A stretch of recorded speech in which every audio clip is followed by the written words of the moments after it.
Hello everyone!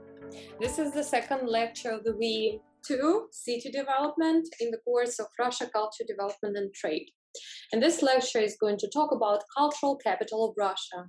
Oh yes, my favorite city, of course, after the hometown, St. Petersburg. The St. Petersburg is awesome, and that's why I cannot stop myself to talk more about architecture and palaces and different courtyard, subway system, and drawbridges. It's all related to architecture, and it's so special and so interesting about the city of St. Petersburg. St. Petersburg it was built by Peter the Great. I told you it in the first lecture, the history of Russia. And Peter the Great, this city called after his name, Petersburg, St. Petersburg. And at that time, Peter the Great learned a lot from and invite a lot of European architects to build this city, to build the capital of Russia. At that time, it was the new capital of Russia. That's why a lot of tourists see it's like a window to Europe. They see a lot of European pieces of architecture in the style of Russian cultural capital. So we call St. Petersburg as a mecca of cultural, historical, and architectural landmarks.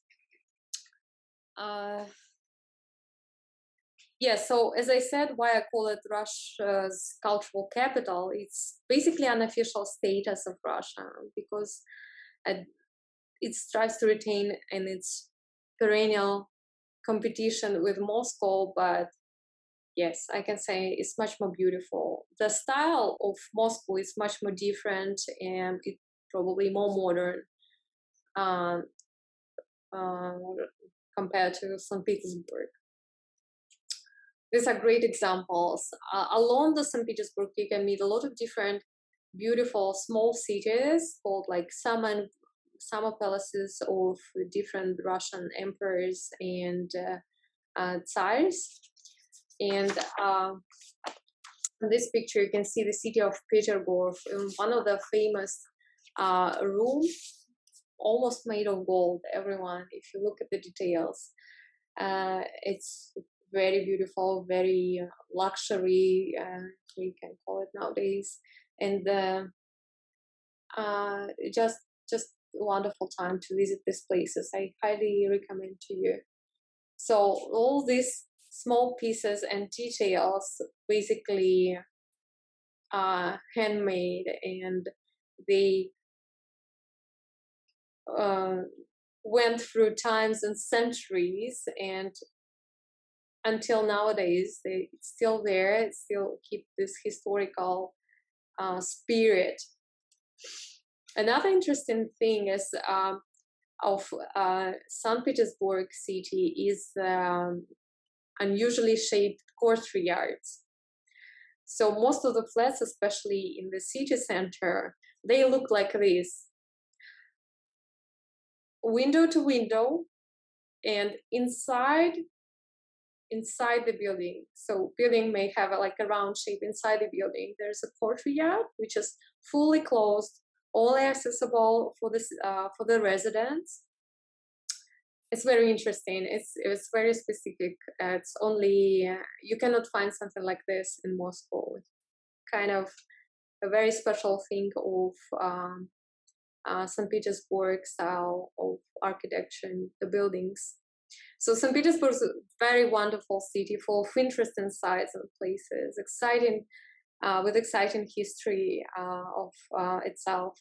And if you want to see the real city, I always, as a tourist, I always would recommend you to walk along the streets and to explore the hidden places. If you do so, you will definitely find this kind of interestingly shaped courtyards.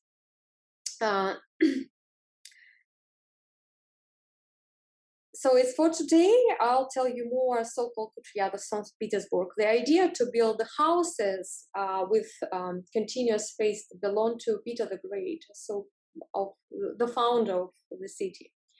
The price of the land in the city center was always increasing, so building U-shaped houses was not economically beneficial. As there was not enough land, buildings started to be placed close to each other. That's why they shape this kind of round courtyards. Thereby, when strolling around the city, you can see many arcs and gates through which you can get into one of so-called courtyard wells. They call it wells because basically there's only arc which can help you to get inside it. Another interesting piece, a special piece of architecture is St. Petersburg subway system. St. Petersburg does not have the best terrain to build a metro. The city is built on marshland. That's why the subway system, the metro system, is very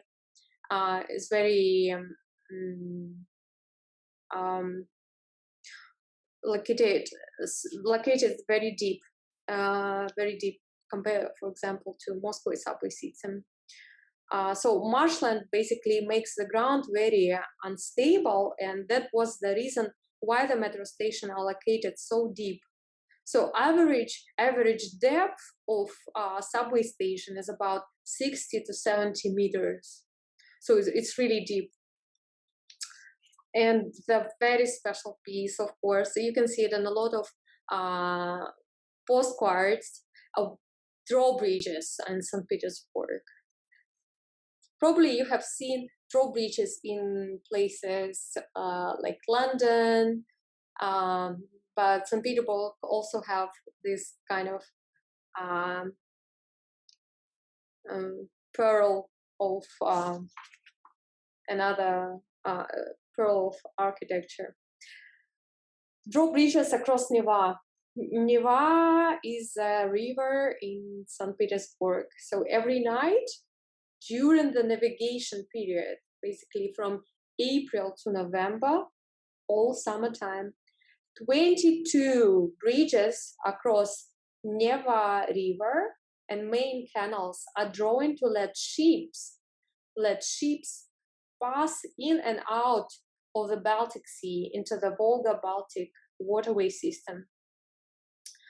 The bridges have different schedule, so it's interesting. Sometimes people, especially those people who like to party at night or like to stay out of their homes somewhere in another part of the city, they cannot get home because of the bridges. So rising schedule of the bridges differs. So usually it's from about 2 a.m. to 5 a.m. So different bridges have different schedules of rising. So when they rise, of course, the traffic stop, nobody can cross and get from one part of the island to another one. So it happens. That's all about St. Petersburg. Thank you for watching. I hope you enjoy the architecture of this beautiful city and will be able to travel there someday. I'm inviting you to complete some tasks. Thank you.